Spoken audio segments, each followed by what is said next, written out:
예수님께서 이 땅에서 보여주신 그 기적들은요, 특별히 선포하신 그 하나님의 말씀은 복음 그 자체입니다. 복음. 여러분, 복음이라고 한다면 복음은 영어로 뭐라고 하죠? gospel이라고 하기는 하죠. 근데 이것을 좀 더 풀어서 그 gospel에 대한 것을 의미를 부여하자면 good news라고 합니다. good news. good news가 어떨 때 good news가 될까요? 기대하지 못했던 무언가가 감당할 수 없는 선물로 내게 다가올 때, 그것이 들려질 때, 그것을 가리켜 우리는 good news라고 합니다. 성경이 말하고 있는 이 good news, 예수님의 복음이 무엇인가 보면요, 인류 그 누구도 스스로 해결할 수 없었던 죄의 문제가 있거든요. 이 죄의 문제를 하나님께서 당신의 아들을 이 땅에 보내셔서 그의 십자가의 죽으심, 그 보배로운 피를 바로 나의 죄 때문에 저분이 돌아가셨다라는 것을 믿고 회개하는 자들에게 그 죄의 문제를 해결해 주신다는 거예요. 그래서 그것이 good news라는 것입니다. 그러니까 저와 여러분들이 2000년 전에 이 땅에 오셨던 하나님의 아들 예수 그리스도의 십자가의 죽으심과 부활하심을 믿는 그 순간 우리는 새로운 피조물이 되고요, 그 소식을 통해서 우리는 지금 이 자리에서 하나님을 예배할 수 있게 됐다라는 거예요. 감사하지 않습니까? 그런데 이 복음이라는 것이 모든 사람들에게 받아들여지는 것은 아니더라라는 겁니다.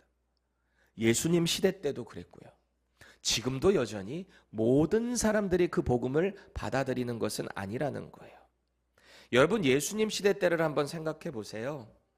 유대 종교 지도자들이 얼마나 예수님을 향해서 이를 갈았습니까? 예수님이 분명히 수많은 기적들을 보여주셨어요. 표적으로 나타내셨어요. 감히 사람이 행할 수 없는 그런 기적의 일들을 나타내셨습니다.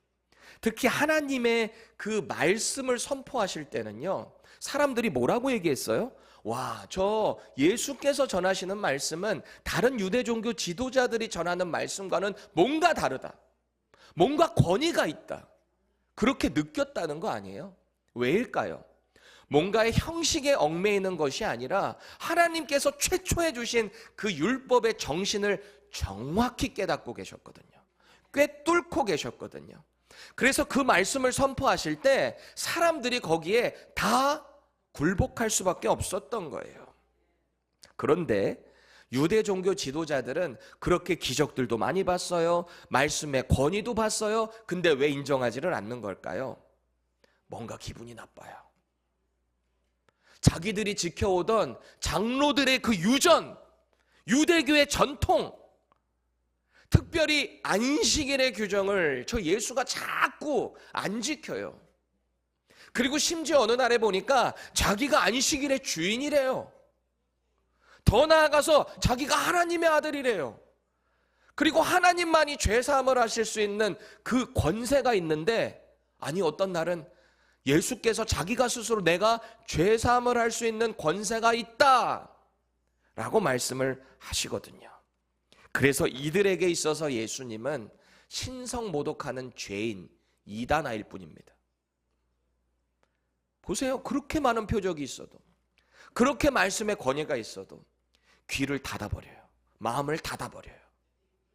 자기네들이 믿고 있는, 자기네들이 따르고 있는 그 율법만이 최고라는 거예요. 저 사람은 어찌됐든 율법을 어겼기 때문에 하나님의 아들일 수 없다라고 단정하는 거죠. 제가 이런 성경의 여러 가지 근거들을 보니까, 지금도 수많은 예수님을 거부하는 사람들을 보니까요, 딱 깨닫는 게 있어요.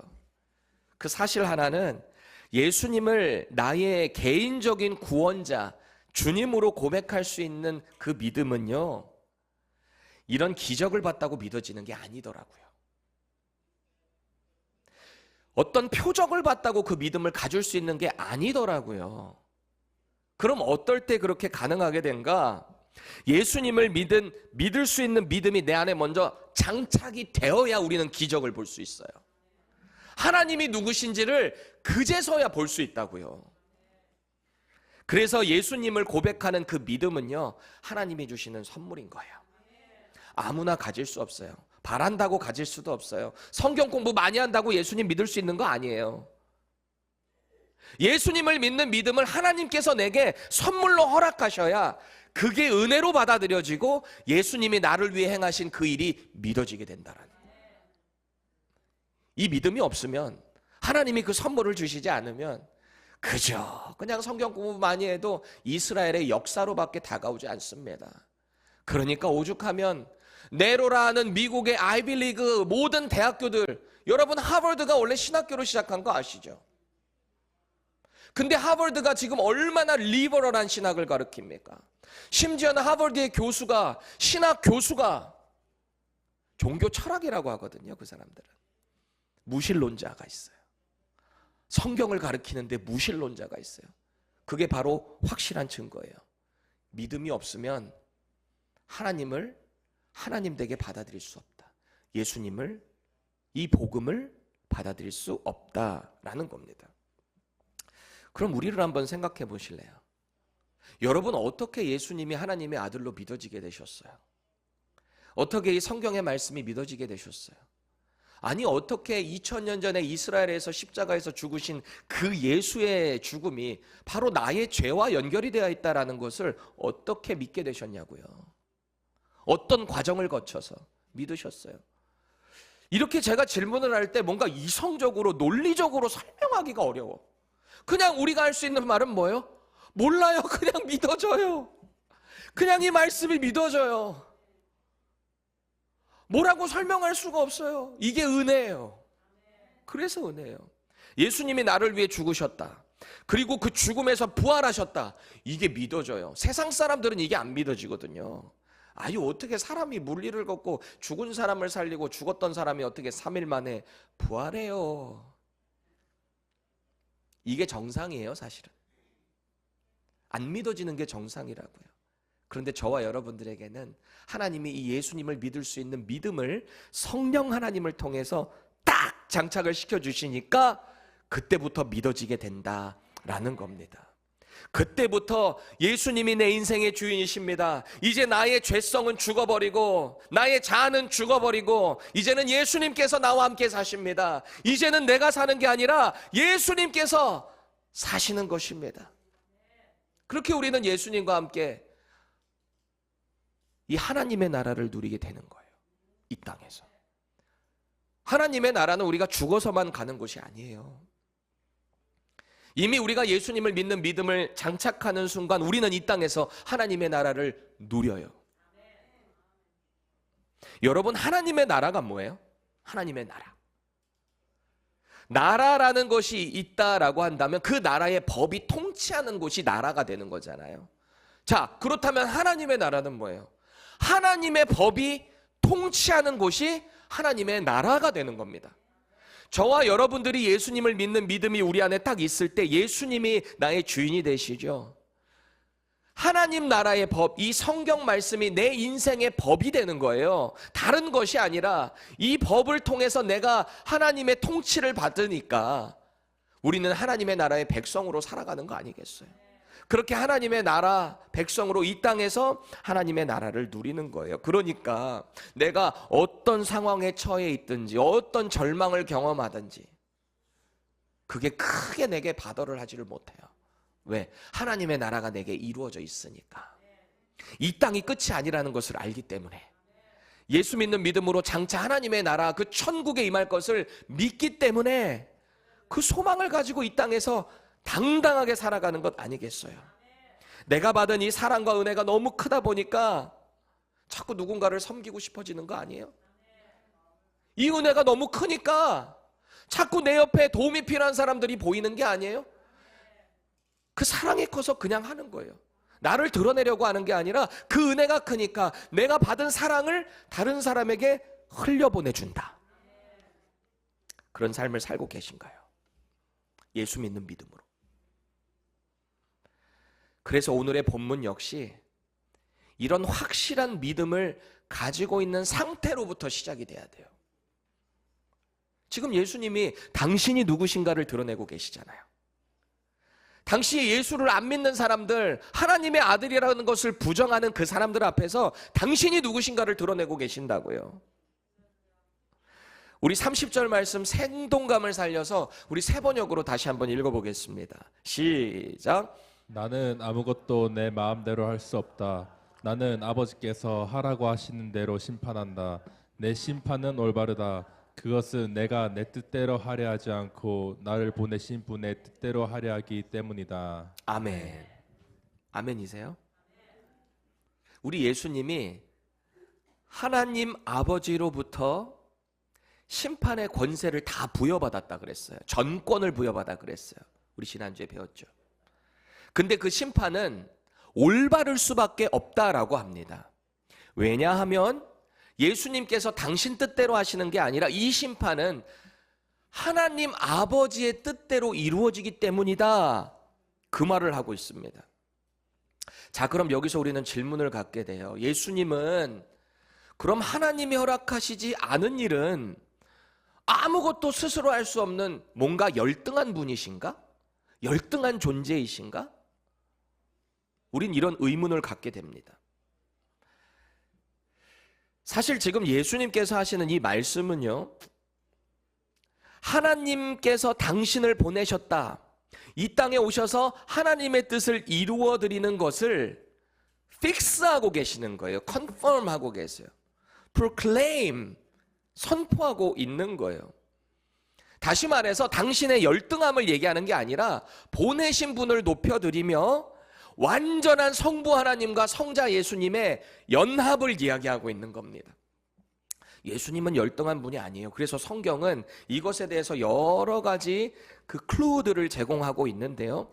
요한복음 1장 3절 읽겠습니다. 시작. 만물이 그로 말미암아 지은 바 되었으니 지은 것이 하나도 그가 없이는 된 것이 없느니라. 아멘. 여기서 그가 누구 얘기하고 있는 거예요? 예수님이에요. 하나님의 아들이신 성자 하나님이신 예수님이에요. 예수님께서 천지 창조하실 때 같이 함께 하셨다는 거예요. 자, 빌립보서 2장 6절입니다. 시작. 그는 근본이 하나님의 본체시나 하나님과 동등됨을 취할 것으로 여기지 아니하시고. 열등한 존재가 아니에요. 원래 동등한 분이세요. 근데 스스로 이 땅에 하나님의 뜻, 이 구원의 그 일을 이루어내시기 위해 자기를 비워 낮추시고 우리와 같이 연약한 인간의 몸으로 오셨다라는 얘기를 하고 있습니다. 히브리서 1장 3절 읽습니다. 시작. 이는 하나님의 영광의 광채시요 그 본체의 형상이시라. 그의 능력의 말씀으로 만물을 붙드시며 죄를 정결하게 하는 일을 하시고 높은 곳에 계신 지극히 크신 이의 우편에 앉으셨느니라. 지금도 여전히 하나님의 영광의 그 광채시고 본체의 형상이 바로 예수님이다라는 거예요. 십자가에서 죽으시고 부활하셨고요, 하늘로 올라가셔서 지금 하나님 우편에 함께 계시며 연합하고 계시며 반드시 약속대로 이 땅에 심판주로 오실 겁니다. 이게 성경의 약속이에요. 또 예수님은요, 마태복음 24장에 가보면 마지막 때에 있을 여러 가지 그 징조들을 말씀하시거든요. 그 징조가 있으면은 이제 심판이 가까웠다, 그렇게 알아라 라고 제자들에게 알려주셨습니다. 그런데 예수님이 다시 이 땅에 오시는 그때가 있는데, 그때는 아들도 모르고 천사도 모르고 이 땅에 그 누구도 모르고 오직 아버지만 하시느니라, 이 말씀을 하셨어요. 자, 우리는 지금까지 예수님은 하나님과 동등하신 분이다 라는 것을 나누고 있는데, 여기서 또 퀘스천이 생겨요. 예수님은 하나님과 동등하신다고 하는데, 아니 어떻게 그 마지막 심판의 때를 예수님은 모르시는가? 혹시 이런 질문 가져본 적 있나요? 이건요, 하나님 아버지의 그 권위를 높여드리며 질서 가운데 높여드리는 발언일 뿐입니다. 저는요, 성자 하나님이신 예수님이 당연히 그때를 아신다라고 믿습니다. 당연히 오실 때 아시지요. 강조하셨다라고 저는 보는 거예요. 지식적으로 아버지 하나님보다 열등하다는 말이 아니에요. 그래서 이런 현상을 가리켜서 신학적인 용어로 우리는 이렇게 표현을 합니다. 조금 어려울 수 있는데요. 하나님 아버지의 뜻을 이루고자 하시는 아들 하나님의 의지적인 종속이다 라는 말을 해요. 의지적 종속이다. 다시 말해서 예수님은 하나님의 그 구원 계획을 함께 이루어 가시는 거예요. 아버지 혼자 이루시는 게 아니라 아들 하나님과 함께 이루어 가세요. 또 성령 하나님과 동시에 같이 이루어 가시는데요. 그 과정 가운데 아버지 하나님의 이 질서적인 측면을 아드님께서 인정해 드리는 겁니다. 그래서 이것을 관계적인 질서에 있어서 아들 예수님은 자발적인 복종을 하셨다라는 거예요. 이게 voluntary submission이라고 합니다. 자발적으로 아버지 하나님께 복종을 하셨다. 왜요? 아버지 하나님께서 자신을 이 땅에 보내신 것을 모든 이들에게 드러내시기 위해. 완전한 연합을 이루신 거예요. 성부, 성자, 성령께서 말이죠.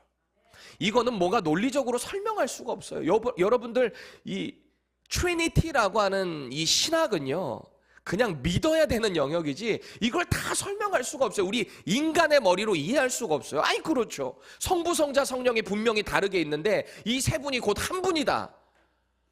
인간의 머리로 설명할 수 없어. 그러니까 이 물을 통해서 액체로 있고 고체로 있고 벌벌벌 끓이면 기체로 있다. 이거 설명한 게 이단적 설명입니다.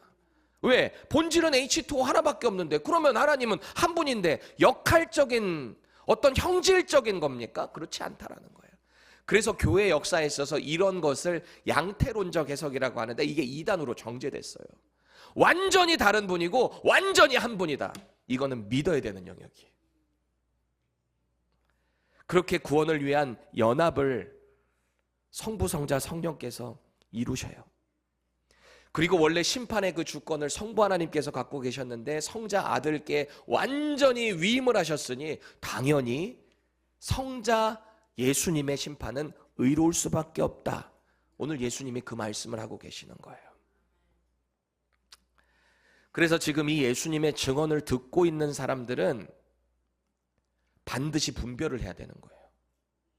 아, 이 심판이 분명히 있구나. 우리 지난주에 배웠잖아요. 선과 악 가운데 심판하시는데 여기서 선한 것이 뭐라 그랬죠? 예수님을 믿는 것. 그것이 선한 것이라 그랬어요. 예수님을 믿는 선함이 내 안에 들어오고 나니까, 복음이 들어오고 나니까 당연히 우리의 삶은 거룩해질 수밖에 없거든요. 예수를 진짜 제대로 믿으면 착하게 될 수밖에 없어요, 사실은. 여러분의 삶을 돌아보세요. 내가 예수님을 믿는다고 하는데 내 삶이 전혀 안 착하세요? 진지하게 고민하셔야 돼. 나 진짜 예수님 제대로 믿고 있는 건가? 예수님을 믿는다고 하는데 입이 여전히 걸걸하세요? 맨날 욕하세요? 진지하게 고민해 보셔야 돼요. 내가 진짜 예수님을 인격적으로 영접하고 예수님을 주인으로 모시고 살아가고 있는가 말이죠. 여러분 오늘 본문 31절부터 38절까지 여러분 한번 펴보실래요? 오늘 본문에서 가장 많이 반복되는 단어 하나가 있을 겁니다. 그거 한번 찾아보세요. 여러분을 도전합니다. 이런 성경책도 꼭 들고 다니시는 게 좋아요. 물론 요새 뭐 교회에서 다 PPT나 다 띄워드리기는 하지만 여러분의 개인적인 성경을 꼭 들고 다니시고, 저는 PPT가 뜨지만 꼭 제 성경으로 읽어요. 여러분들의 성경책에 여러분이 메모도 하시고 여러분들이 받은 은혜도 적어보시고 여러분의 성경책을 꼭 가지셨으면 좋겠어요. 물론 요즘 청년들은 디바이스 가지고 하지만 디바이스에도 여러분들이 꼭 메모하시고 그렇게 사용하시면 좋겠어요. 찾으셨어요? 어떤 단어가 제일 많이 나와요? 증언. 증언. 우리 한글 성경에 보니까 증언이라는 단어가 9번 기록이 되어 있고요. 여기에 증거라고 하는 단어는 2번 되어 있습니다. 근데 증언이나 증거나 결국은 같은 의미가 되겠죠. 킹 제임스 버전으로 보니까 witness라고 하는 단어가 9번. 그리고 그의 유의어인 witness를 통해서 testify를 하잖아요. 그래서 testimony라고 하는 단어가 1번 나오고 있습니다. 같은 의미겠죠. 자, 그럼 원래 이 신약 성경이 기록된 헬라어 원어로 가보면 어떨까요? 목격하다, 증거하다라고 번역된 이 말튀레오라고 하는 동사형이에요. 말투레오, 동사형 이 단어가 6번 나와요. 그리고 같은 말투레오의 동사의 명사형이 되는 말투리아라고 하는 단어가 4번 나옵니다. 총 10번 나오는데요. 같은 단어예요. 그렇죠? 자, 그렇다면 우리는 어떤 것을 받아들일 수 있을까요? 지금 예수님께서 하시는 이 말씀 대부분 중에 가장 핵심이 뭐예요? 증거, 증언. 당신이 누구신가가 이미 이 땅 가운데 다 증거로 드러나 있다라는 거예요. 그래서 오늘 왜 당신께서 하나님의 아들이신지 메시아인지를 크게 3가지를 가리켜서 강조하고 계시는데요. 첫 번째, 당대 최고의 선지자로 평가받았던 예수님 등장하시기 전에 그 선지자가 누구였죠? 당대의 침례 요한입니다. 침례 요한. 사람들이 저 사람 혹시 메시아가 아닐까? 라고 착각할 정도로 대단했던 사람입니다. 영향력이 거룩했던 분. 그 침례 요한이 예수님을 증언했다라는 것을 첫 번째 증거로 내세우고 계십니다. 우리 33절에서 35절 세 번역으로 같이 읽어보겠습니다. 시작. 너희가 요한에게 사람을 보냈을 때에 그는 이 진리를 증언하였다. 내가 이 말을 하는 것은 내가 사람의 증언이 필요해서가 아니다. 그것은 다만 너희로 하여금 구원을 얻게 하려는 것이다. 요한은 타오르면서 빛을 내는 등불이었다. 너희는 잠시 동안 그의 빛 속에서 즐거워하려 하였다. 아멘. 예수님의 이 증언을 보세요. 예수님은 원래 침례 요한이 증언하지 않았어도, 그 누가 증언하지 않았어도 스스로가 하나님의 아들이세요. 굳이 그런 증거가 필요하지 않아요. 그럼에도 불구하고 이 증거를 내세우시는 이유가 뭐예요? 안 믿으니까. 침례 요한이 나를 누군지를 증언했다. 이것을 증거로 제시하고 있습니다. 자, 그럼 여기 보니까 침례 요한은 이 예수님이 하나님 아들 되심을 뭐라고 증거했을까? 요한복음 1장 33절에서 34절 우리 같이 한번 읽어보겠습니다. 시작. 나도 그를 알지 못하였으나 나를 보내어 물로 침례를 주라 하신 그이가 나에게 말씀하시되 성령이 내려서 누구 위에든지 머무는 것을 보거든 그가 곧 성령으로 침례를 주는 이인 줄 알라 하셨기에 내가 보고 그가 하나님의 아들이심을 증거하였노라 하니라. 아멘. 여기 보니까 침례 요한이 증언한 핵심이 뭐예요? 그때 당시에 예수님이 바로 하나님 아들이시라는 거예요. 당대 최고의 선지자가 예수님을 향해서 저분 하나님의 아들이시다. 이것을 증언했다는 거예요. 이게 증거라는 거죠. 그래서 그 침례 요한의 증언을 듣고 많은 사람들이 예수님을 향해 나아갔을 겁니다. 예수님의 말씀과 표적을 보면서 하나님의 영광을 누렸을 거예요. 여러분, 이 증인이라는 것은요, 자기가 보고 들은 것만 얘기하는 게 증인이에요. 그래서 법원에 가면 이게 선서하잖아요. 사실만 내가 보고 듣고 그것만 증언하겠다, 이게 선서하지 않습니까? 자, 그런데 증인이다라고 할 때 그 증인의 증언에 대해서 좀 더 힘이 실리는 경우가 있어요. 같은 증인인데도 힘이 실리는 그 증언이 있단 말이에요. 그게 어떨 때일까요? 뭔가 영향력 있는 사람이겠죠.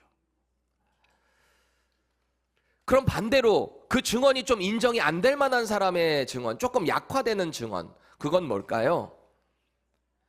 사람들이 인정할 만한 정신 상태를 가지고 있지 않으면 그 증언이 진짜로 인정이 안 되겠죠. 예를 들어서 저는 아들만 3명입니다.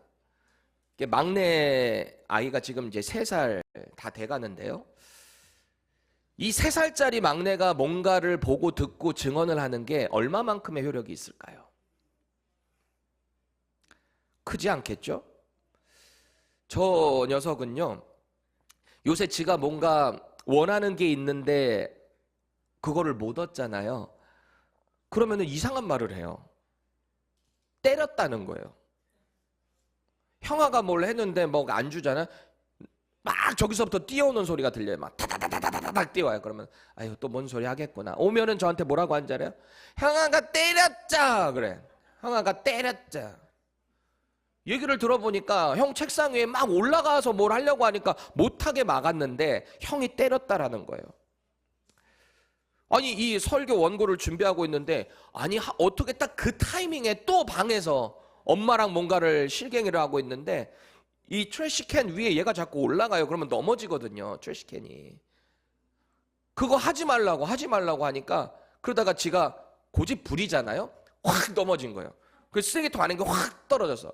소리가 얼마나 큰지 저도 원고를 쓰고 있다가 그게 딱 들려. 근데 아니나 다를까 내가 이거를 쓰고 있는 마침 그 타이밍에 갑자기 엄마가 나 때렸죠. 또 그러는 거예요. 어떻게 하나님이 은혜를 주셔서 이 원고의 예화를 그대로 넣을 수 있게 신빙성 있게 바로 보여주시는가. 감사했습니다. 이런 아이들의 증언은 효력이 약할 수밖에 없는 거죠. 왜? 그냥 자기가 생각한 대로 말을 해버리기 마련이죠. 자, 그럼 반대로 아까 제가 말씀드린 것처럼 이 증언에 힘이 실릴 때는 누구예요? 그 당시에 명성과 뭔가 권위가 있는 누군가, 영향력이 있는 누군가가 그것을 증언하면 더 힘이 실리는 거죠. 그래서 당시의 침례 요한이 35절에서 말씀하시는 예수님이 말씀 이렇게 증언하셨잖아요. 그가 바로 내 증인이었다. 너희들 그 침례 요한 인정하지? 위대한 선지자로 인정하지? 그가 바로 나를 하나님의 아들이라고 증언했어. 그는 세상 가운데 탁월하게 빛을 드러내는 등불이었어 라고 말씀을 하십니다. 여러분, 등불의 역할이 뭐예요? 등불. 어두운 곳을 밝히는 목적으로 그게 쓰이잖아요. 그런데 이 등불은 스스로 불을 비칠 수 있을까요? 스스로 불이 붙을 수 있을까요? 아니에요.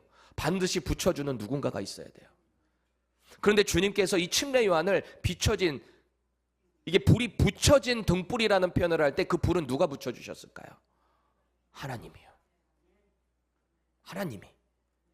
이 침례 요한을 통해서 먼저는 하나님의 뜻을 선포하라고, 회개하라고 그 뜻으로 이 불을 붙여주셨을 것이고요. 조금 더 궁극적인 그 사명의 목적은 장차 오실 하나님의 아들 예수 그리스도가 누구신지를 드러내고 그 길을 예비하라고, 준비하라고 침례 요한을 하나님께서 등불로 사용하시는 거예요.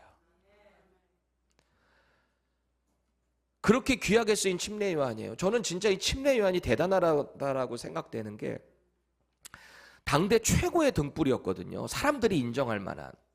근데 이제 예수님이 등장하시면서 이분의 영향력이 점점 줄어들었잖아요. 사람들이 이제 예수님을 향해서 나아가기 시작했잖아요. 아마 이 침례 요한의 입장에서 뭐 다른 사람들이 비교하는 건 뭐 그럴 수 있지 라고 생각했을지 몰라요. 그런데 가장 자기 측근에서 열심히 배우던 제자들이 선생님, 우리는 진짜 맨날 팔이 날려요. 이제 다 저 예수님한테 갔어요. 이런 얘기를 할 때 이 침례 요한의 마음이 어땠을까 싶은 거예요.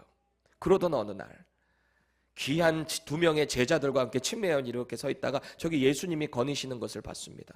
그러고 뭐라 그래요?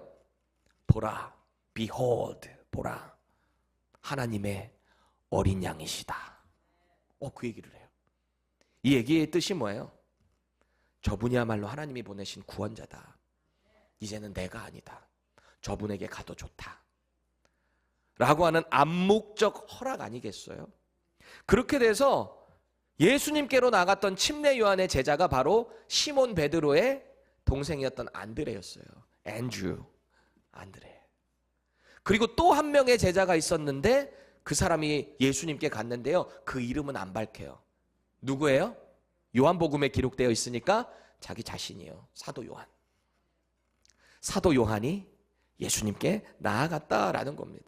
그래서 오늘 예수님이 당신을 증언하시는 이 침례 요한을 언급하면서 그러시는 거예요. 야, 너희들이 그동안 그렇게 열광했던 빛나던 그 등불, 그 침례 요한이 증언한 사람이 바로 난데 너희들 눈앞에 내가 있는데도 너희들은 나를 영접하지를 않는구나.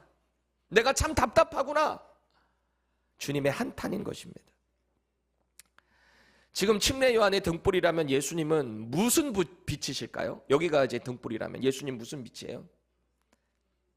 요한복음 1장 9절입니다. 시작. 참빛 곧 세상에 와서 각 사람에게 비추는 빛이 있었나니. 참빛이에요. 진짜 빛이에요. 인위적인 것도 아니고요. 빛 스스로 발광하는 그 자체이신 분, 그분이 바로 우리 예수 그리스도다라는 겁니다. 두 번째, 예수님이 당신의 그 하나님 아들 되심을 드러내는 증거, 예수님이 행하셨던 수많은 표적들이라는 거예요. 표적, 기적들. 36절 같이 한번 읽겠습니다. 시작. 내게는 요한의 증거보다 더 큰 증거가 있으니 아버지께서 내게 주사 이루게 하시는 역사, 곧 내가 하는 그 역사가 아버지께서 나를 보내신 것을 나를 위하여 증언하는 것이요. 아멘. 아멘. 주님이 나타내신 수많은 증거들, 역사들, 그 일이 바로 예수님이 누구신가를 증언하는 증거라는 거예요. 그런데 여기서 말씀하시는 더 큰 증거가 있답니다. 당시 유대인들에게 그렇게 환호를 받았던 세상의 등불, 그 침례 요한보다 더 큰 증거를 말씀하고 계시거든요. 그게 바로 지금 주님이 나타내셨던 표적이에요. 어떤 사람들 병자를 고쳐주고, 눈먼 자 맹인들 고쳐주고, 손 마른 자 고쳐주시고, 38년 된, 지금 문맥 가운데는 38년 된 병자를 고쳐주셨잖아요. 심지어는 죽은 사람도 살리셨잖아요. 물 위를 걸으셨잖아요. 5병이요 7병이요 얼마나 많은 기적 표적들을 나타내셨어요. 우리가 기적이라고 하지 않고 표적이라고 하는 이유가 뭘까요? 사인. 그 이유가 뭐예요? 사인의 목적은 가리키는 거예요. 기적에 집중하는 게 아니라 이 기적을 나타내신 분이 누구신가, 이것을 가리키고 있다라는 겁니다. 이게 증거인 거예요. 요한복음 14장 11절 우리 같이 읽어보겠습니다. 내가 아버지 안에 거하고 아버지께서 내 안에 계심을 믿으라. 그렇지 못하겠거든 행하는 그 일로 말미암아 나를 믿으라. 아멘. 또 예수님은 이미 죽은 지 4일이나 지는 나사로를 살리시는데요, 그때 사람들 보는 앞에서 하나님께 무슨 기도를 했는지 아세요? 요한복음 11장 41절입니다. 항상 내 말을 들으시는 줄을 내가 알았나이다. 그러나 이 말씀하옵는 것은 둘러선 무리를 위함이니 곧 아버지께서 나를 보내신 것을 그들로 믿게 하려 함이니이다. 아멘. 보세요. 나사로를 살리신 이유가 뭐래요? 하나님이 예수님을 보내셨다는 사실을 사람들로 하여금 믿게 하기 위해서. 그래서 표적을 나타내셨다. 그런데 이 모든 표적을 합한 것보다 더 큰 증거가 있대요. 그게 뭘까요? 바로 이제 장차 십자가에서 죽으시고 부활하실 그 예수님의 기적이에요. 인류의 그 누구도 할 수 없는 확실한 하나님의 아들이시라는 증거, 그것을 나타내실 거다라는 겁니다. 자, 마지막으로 세 번째 증거인데요, 하나님 아버지께서 직접 예수님이 당신의 아들이시라는 것을 증언하셨다는 거예요. 아버지 하나님이 직접 아들 예수님을 증언하셨다고요. 여러분, 예수님이 메시아로 공적인 사역을 시작하실 때 아까 우리가 첫 번째 살펴봤던 침례 요한에게 침례 받으셨거든요. 침례 요한의 입장에서는 메시아인 걸 아는데 당신께서 오히려 나에게 침례를 주셨는데 제가 어떻게 침례를 합니까? 이를 행하여라. 침례를 주셨잖아요. 그때 침례를 주고 나서 하나님의 음성이 어떻게 들리냐, 그 상황 가운데 어떻게 들리나 한번 보세요. 마태복음 3장 16절에서 17절입니다. 예수께서 침례를 받으시고 곧 물에서 올라오실새 하늘이 열리고 하나님의 성령이 비둘기같이 내려 자기 위에 임하심을 보시더니 하늘로부터 소리가 있어 말씀하시되, 여기는 효과음을 좀 넣어야 될 것 같아요. 이는 내 사랑하는 아들이요 내 기뻐하는 자라. 와우. 또 마태복음 17장에 가보니까요, 수제자 3명을 따로 베드로와 야고보와 요한을 데리고 높은 산에 올라가십니다. 그런데 올라가니까 예수님의 이 모습이 바뀌었어요. 그래서 거기를 가리켜 변화산이라 그래요. 예수님의 얼굴이 막 해처럼 빛나요. 얼마나 빛이 나는지 해같이 빛나는 거 이 제자들이 직접 목격한 거잖아요. 또 입은 옷이 얼마나 막 빛나는지 막 이 세상에 그 어떤 것으로 빨아도 뭐라고 설명할 수 없는 그런 광채가 막 옷에서 나기 시작했다라는 거예요. 이 제자들이 봤을 때 얼마나 깜짝 놀랐겠어요. 그런데 가만히 보니까 저기에 두 사람과 같이 남자들과 서서 막 대화를 하고 있는데 보니까요, 한 명은 율법의 대표인 모세예요.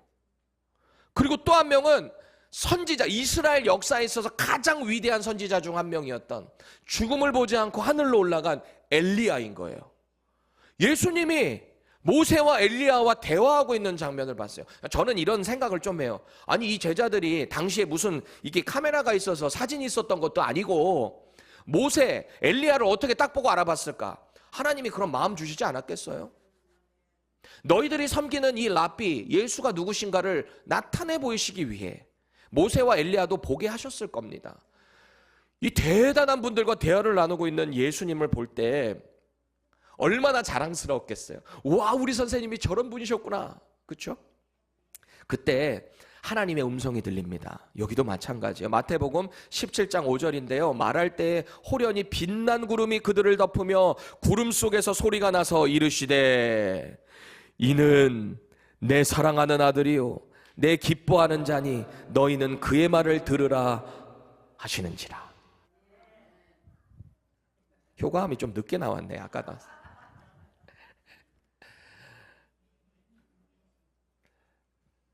그런데 지금 이 현대에는 이런 하나님의 음성이 막 들리지는 않아요.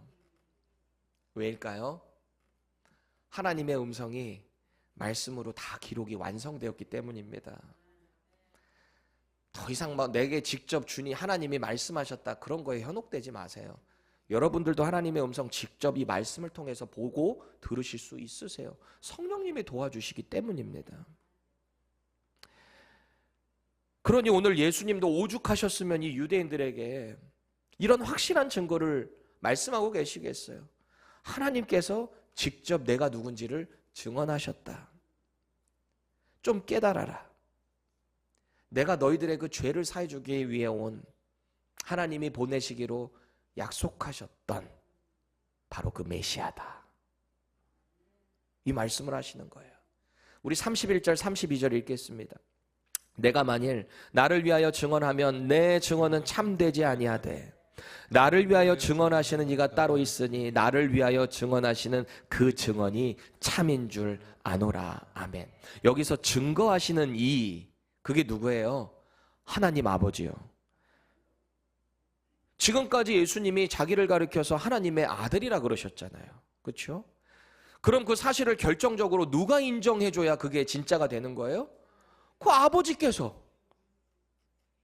아버지께서 나의 사랑하는 아들이다, 너희는 그의 말을 들어라 라고 증거하셨다면 더 이상 무슨 증거가 필요하겠어요? 하나님 아버지께서 인정하셨다는데 period, 딱 끝. 더 이상 증거가 필요 없어요. 여러분, 오늘의 이 본문은요, 예수님을 통해 이 땅 가운데 선포된 복음, 그리고 그 복음을 믿는 믿음, 그리고 이 믿음이 믿음이어야만 하는 확실한 증거 세 가지를 우리에게 선포했습니다.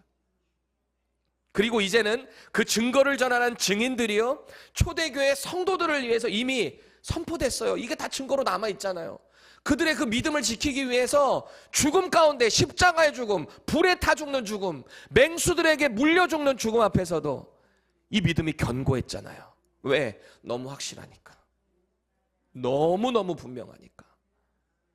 그리고 이제는 저와 여러분들이 이 믿음을 갖고 있기 때문에 우리의 삶이 변하는 거 아니에요? 내 언어가 바뀌는 거 아니에요? 내 행동이 달라지는 거 아니겠습니까? 사람들이 나를 볼 때 크리스찬이라는 걸 알기 때문에 내 행동이 조심스러워지는 거 아니에요? 아니, 내가 예수님을 믿는데 옛날이랑 똑같이 살아가고, 아니, 나를 뭐라고 보든 상관없어. 그러시면 안 되잖아요. 내 삶의 언어로, 행동으로 우리의 구원자 되시는 예수님을 자꾸 증거하셔야 돼요. 증거하셔야 돼요. 이건 누가 시켜서가 아니고요, 맨날 민목사가 막 그렇게 하라고 해서 억지로 하는 게 아니고요, 내 안에 예수 믿는 믿음이 있기 때문에 이걸 자연스럽게 증거하며 살아갈 수밖에 없다라는 겁니다. 가만히 있을 수, 내 옆에 죽어가는 영혼들, 예수 안 믿는 사람들 보면 가만히 있을 수가 없는 거예요. 그냥 예수님을 자랑하고 싶어지는 것 아니겠어요? 우리의 믿음을 진지하게 확인 한번 하셔야 돼요. 진지하게 확인하셔야 돼요. 내가 진짜 예수님 믿는 사람답게 살아가고 있는가? 여러분, 오늘의 이 본문을 통해서 우리 정말 도전받기를 원합니다. 우리의 믿음을 자꾸 크게 만드셔야 돼요. 크게. 여러분, 지금 자꾸 이렇게 이 믿음에 만족하지 마시고요. 말씀 더 많이 배우시고 그 말씀을 통해서 내가 어떤 사명자로 살아가야 되는지를 자꾸 자기를 만들어 가세요. 성장하세요. 성숙하세요. 어린아이가 태어나서 그 상태로 계속 평생 80년을 산다면 그게 가능하겠어요? 자꾸 젖을 먹고 계속 젖만 먹으면 또 안 되잖아요. 딱딱한 음식도 먹기 시작해야 되잖아요. 영적으로 받아들이세요. 말씀을 자꾸 씹어서 스스로 삼키고 그 말씀을 통해 여러분들이 자꾸 성장할 수 있게 되기를 원합니다. 여러분, 예수님 처음 믿으셨을 때 어떠셨어요? 처음 믿고 막 너무너무 행복해서 감사해서 삶의 터전으로 돌아왔는데 막 모든 게 다 아름다워 보이셨나요? 저는 그렇더라고요. 예수님 딱 믿고 나니까 25세 제가 예수님 영접했거든요. 우리 아버지 목사님인데도 내 멋대로 살다가 세상 거 하고 싶은 거 다 하고 살다가 말씀을 통해 예수님을 그때 딱 영접하고 나니까 이 세상이 너무너무 아름다워 보여요. 제가 몇 번 얘기했잖아요. 2005년 12월이었습니다. 눈에 버스들이 얼마나 더러워졌는지 그 더러운 버스가 지나가는데 너무너무 아름다워 보이는 거예요. 내 삶의 이유와 목적을 찾은 사람의 자연스러운 반응이에요. 우리 안에 믿음이 들어가면요, 세상이 아름다워 보여요. 나를 향해 공격하는 그 사람도 그냥 불쌍해 보여요. 예수 안 믿는 사람 보면 그냥 불쌍해 보여요. 왜요? 내 안에 하나님의 나라가 이루어졌기 때문이 아니에요? 여러분은 어떠셨어요? 영접하고 딱 나니까 막 어디든지 막 가고 싶으셨나요? 아프리카 오지든 뭐든 나 예수님 복음 가지고 들고 가겠다. 내 주변에 누굴 만나든 예수님 자랑하겠다. 그럼 지금은요? 지금 어떻게 살고 계세요? 삶 속에서 왜 자꾸 세상과 타협하며 사세요? 왜 세상의 문화와 가치 그 가운데 끌려다니며 살고 계세요? 저와 여러분은 복음을 소유한 자들이에요. 믿음을 소유한 자들이에요. 확실한 증거를 가지고 있는 자들이에요. 그렇다면 우리도 이 침례 요한처럼 세상 가운데 등불로 쓰임을 받아야 돼요. 그 불을 주님이 붙여주셨어요. 저와 여러분들의 인생에. 그래서 우리를 가리켜 뭐라 그래요? 우리를 세상의 빛으로 불러주셨다는 거예요. 우리가 가는 곳에 죄와 어둠이 사라지게 되어 있어요. 왜일까요? 우리 안에 빛이신 예수님이 계시기 때문입니다. 내가 빛이 되는 순간 나는 힘들어져요. 내 안에 예수님이 들어와 계시기 때문에 예수님의 빛이 나의 삶을 통해서 비춰지는 거예요. 그래서 우리가 가는 모든 곳에 주님의 그 빛이 드러나게 된다라는 것입니다. 그렇게 세상의 빛으로 쓰임받기를 예수 그리스도의 이름으로 간절히 축복드립니다.